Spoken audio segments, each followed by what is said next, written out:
Hi everyone, welcome back to Storytime with Alex, reading the final chapter of Supernatural Night Terror by John Passarella. That's it, it's chapter 33. We finally made it here. What's going to happen?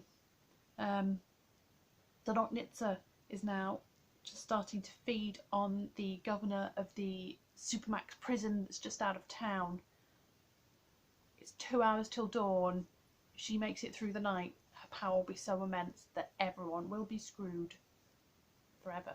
So, if you're sitting comfortably, let's begin the final chapter, chapter 33. On the western outskirts of town, inside the Falls Federal Prison compound, the walls of the Supermax wing began to tremble. Fissures appeared in the concrete and raced upward, forking and spreading in all directions. Large chunks of the walls fell away like a calving glacier. While the walls crumbled, the electrical systems shortened out, rendering motion detectors and closed-circuit cameras blind. Inside the solitary cells of poured concrete, the prison's most dangerous inmates took notice. Lights flickered and dimmed. Cell doors creaked in their housings. Cracks spread across the walls of cells that were de facto sensory deprivation chambers, with the exception of narrow window slots that revealed only a slice of sky and nothing more. Supermax inmates spent 23 hours of every day alone in these cells, known as Special Housing Units, or SHU. They were granted 1 hour per day to exercise, alone, in what amounted to an empty swimming pool. When the walls began to crack, some of the inmates imagined that the heavy concrete slabs would crush them, unlamented victims of a natural disaster. But all of them considered the possibility of escape. Ragnar Bart jumped up from his bunk and watched in awe as 2 long cracks rose from opposite sides of the wall across from his cell door and formed an inverted V. Walking forward, he pressed his hands to the block of stone and marvelled as the section scraped and slid away, opening a gap in the previously impenetrable wall. A gleam of reflected starlight on his bunk caught his attention. When he saw the familiar rectangular shape lying there, beckoning to him, he smiled for the first time since he'd come to Falls Federal. He grabbed the handle of the shiny new meat cleaver and ran through the breached wall, eager to claim the destiny that had been granted him. Jasper Dearborn, deputy warden in charge of security at Falls Federal, ran his hand through his thinning grey hair, convinced he was a cursed man. Alden Webb, his boss, had placed Dearborn in charge after leaving early for the day. Said he felt wiped out. Thought he might be coming down with a nasty virus or something. Surely Dearborn could handle things for a day or two. Most days passed without incident. Dealing with administrative red tape was the biggest headache. But routine led to complacency, and Dearborn never accepted complacency in himself or others. The previous night's false report of an escaped inmate had even provided a bit of a wake-up call for his staff. Dearborn's internal alert level went up a notch when he'd received reports of a tornado touching down a few miles from the prison. But that was nothing compared to the report Ray Strawder, his security operations director, brought him a few hours ago. Somehow, Kurt Machalek, one of their most notorious Supermax cons, had managed to thoroughly and completely disembowel himself while under closed-circuit camera surveillance. Corporal Urbino, the guard monitoring the feeds, noticed static on the monitor. By the time he thought to report it, the image cleared, and Machalek was lying in blood-strewn pieces all over his cell. Dearborn thought it unlikely a man could commit an act of such grievous violence on himself. The logical conclusion was that he'd had help. No prisoners had access to that cell, only Dearborn's men. He was determined to find whoever had decided to mete out his own idea of justice, a brutal execution. And if there was a conspiracy in Dearborn's ranks, he wanted to root it out before he told Webb of his failure. The situation was contained. Urbino had been relieved of duty and awaited interrogation. Dearborn planned to interview anyone who had had access to the Supermax wing and anyone who could not account for his time, even if it took all night. Lost in thought, Dearborn stared at his desk when it began to vibrate beneath his hands. Picking up the phone, he called Ray Strawder. Strawder, what the hell? The Supermax wing boss, the security operations director said. It's crumbling. What? The walls are literally falling apart. How? Earthquake? Only Supermax is affected. All electronic surveillance is down. We're blind, and I'm getting reports some of the prisoners are outside the walls. I've sent men and guard dogs out. Hold on a minute. Strawder must have cut the receiver. Dearborn heard rushed and maddeningly muddled conversation before Strawder came back on the line. Boss, the prisoners are armed. How the hell is that possible? I don't know, boss, Strawder said, his voice piano wire taut. We're taking casualties. Barch is out with a damn cleaver. Killed 2 guards. Dearborn almost dropped the phone. His hands were numb. Gets worse, boss, Strawder said. Stun fences are offline. Tower guards are reporting physical gaps in the fences. Boss, this is some kind of coordinated mass escape. This is a nightmare, Strawder, Dearborn said. Have the tower guards shoot them all. Shoot to kill. Nobody escapes.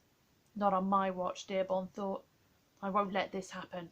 He needed to alert the Clayton Falls police chief, but first he had no choice. Time to notify his boss that everything had gone to hell while the old man caught the sniffles. With a heavy sigh, he picked up the phone and dialed Webb's number.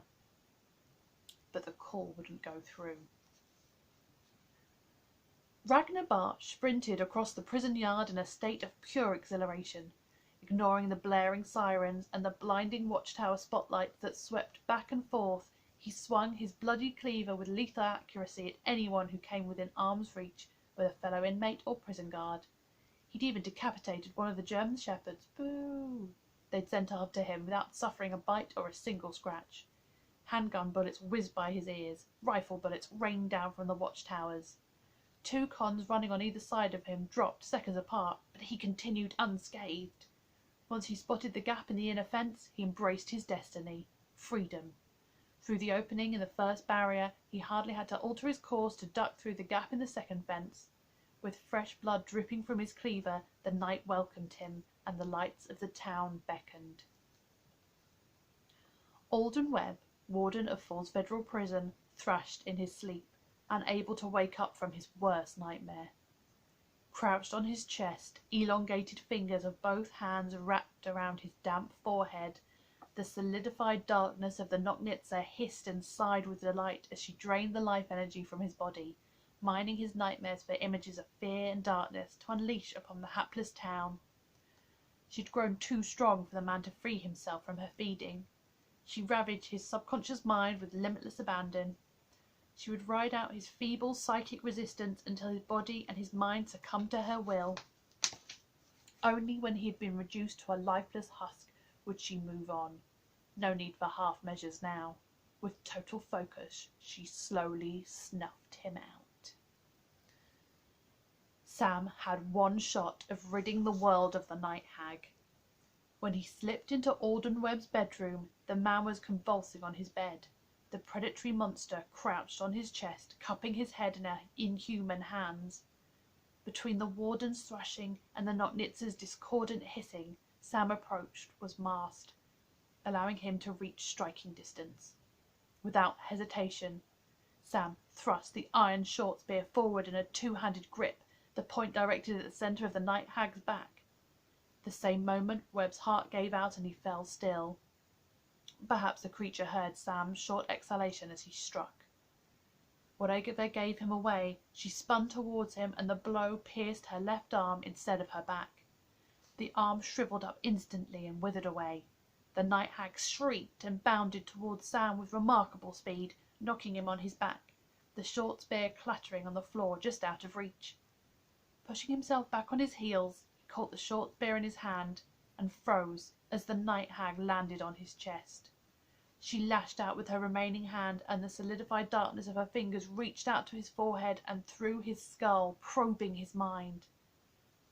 Sam stared at the dark face with its glowing red eyes, long crooked nose and wide mouth filled with sharp obsidian teeth, and he couldn't move a muscle. She'd forced him into a state of sleep paralysis. While his mind was aware and his consciousness raged, he couldn't lift a finger against her. Ah, she said, sighing, Enough fear, guilt, and darkness in you to feed me for weeks. What you fear is yourself and, for him, brother. Shall we see what happens? Yes. No.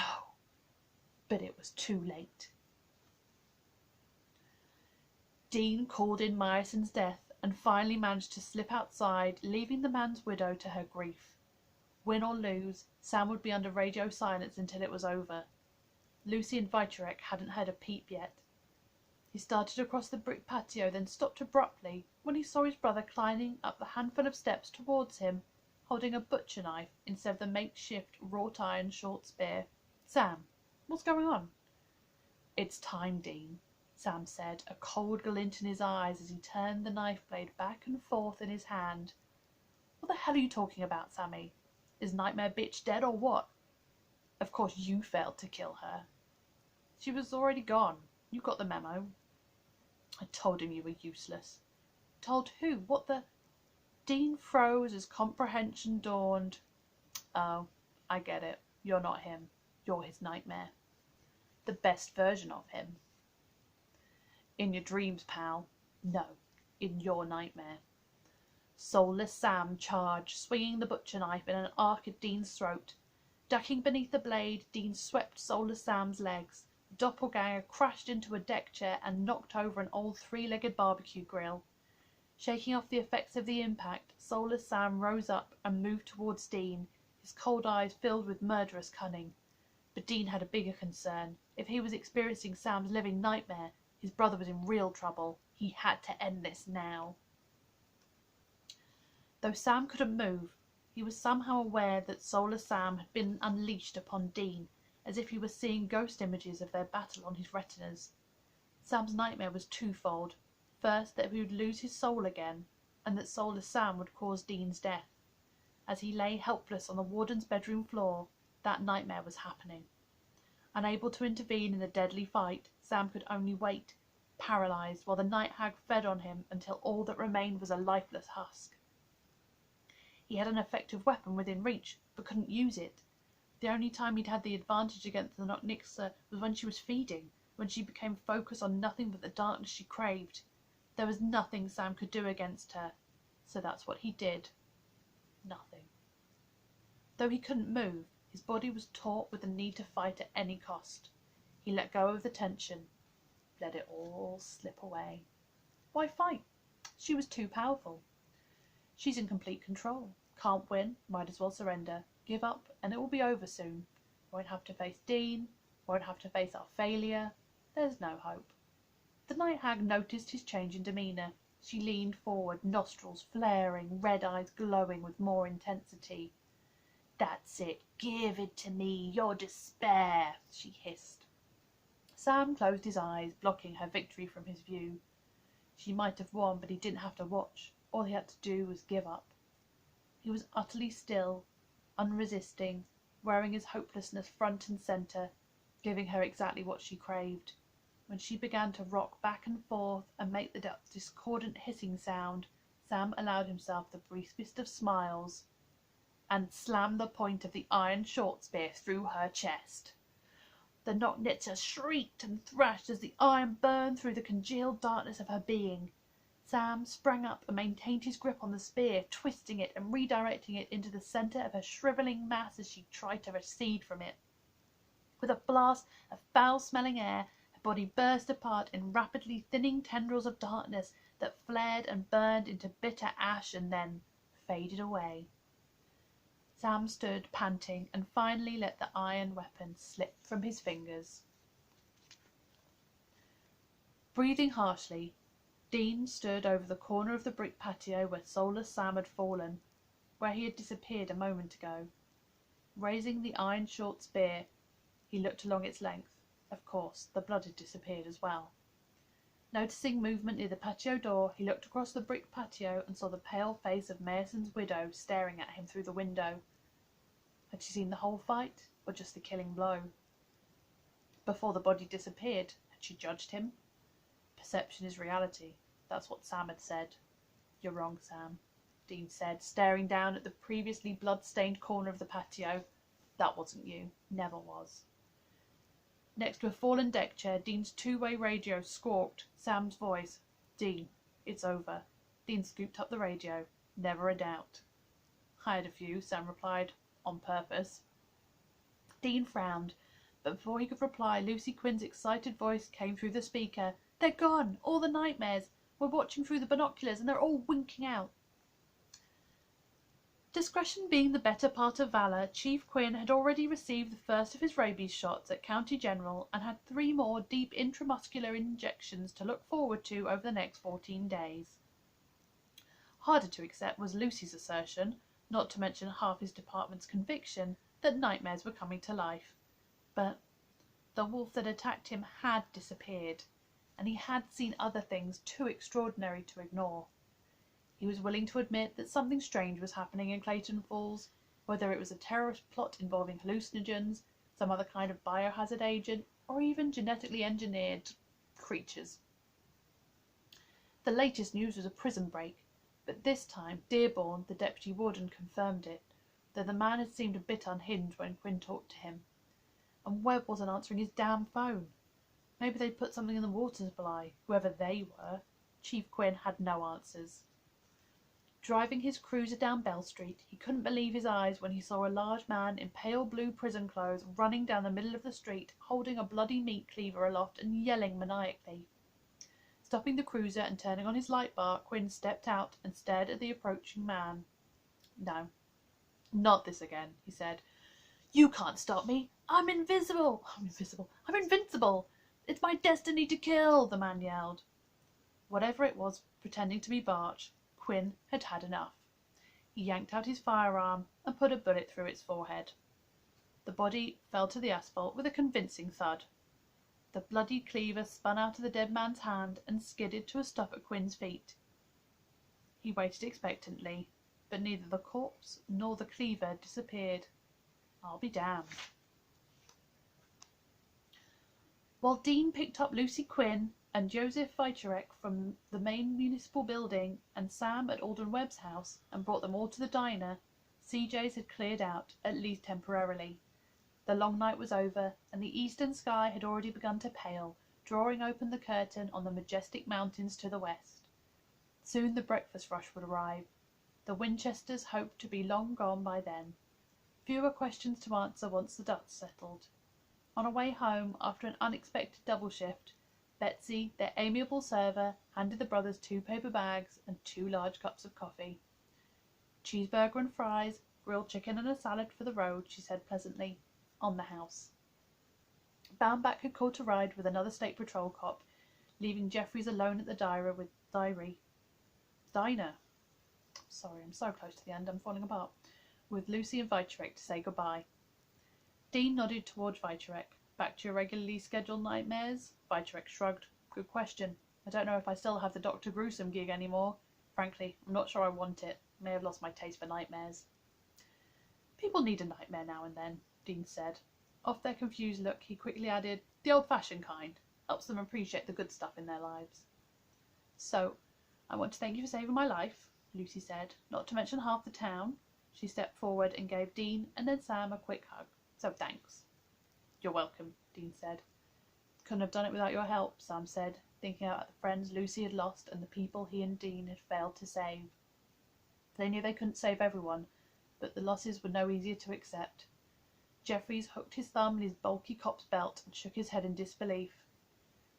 "You two are unlike any FBI agents I've ever met."